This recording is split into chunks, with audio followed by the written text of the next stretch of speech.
দলের ডিফেন্স নিয়ে রীতিমতন চিন্তা প্রকাশ করলেন অন্যতম ভরসা এবং আজকের man of the match Greg Stuart. তিনি বলেন যে প্রতি ম্যাচে 3-4-5টা করে গোল করা সম্ভব নয়।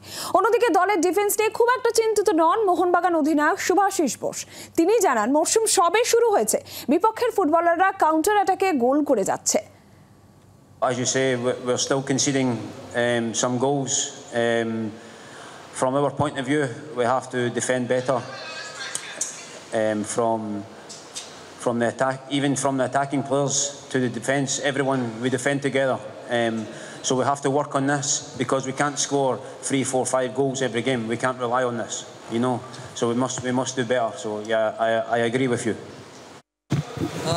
টিম ট্রাই করছে যে যাতে ক্লিন শিট রাখা যায়, but at the end opponent টিমও গোল করার জন্যই নামে। তারাও অনেক ভালো ভালো প্লেয়ার আছে, তারা ট্রাই করছে। বাট আমরা অবভিয়াসলি ট্রাই করি as a defender clean sheet রাখার জন্য, বাট আমরা অ্যাটাকিং ফুটবল খেলেছি, আমরা অনেক বেশি অ্যাটাকে যাওয়ার ট্রাই করি। তো অপোনেন্ট টিমের 4টে স্ট্রাইকার ওরা ওপরেই দাঁড়িয়ে থাকে কাউন্টার অ্যাটাক করার জন্য।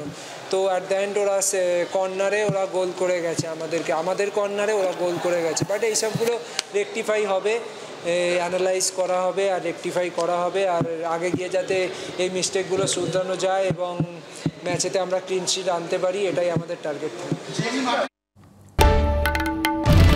বাংলার আওয়াজ, বাঙালির আবেগ, জি 24 ঘন্টা।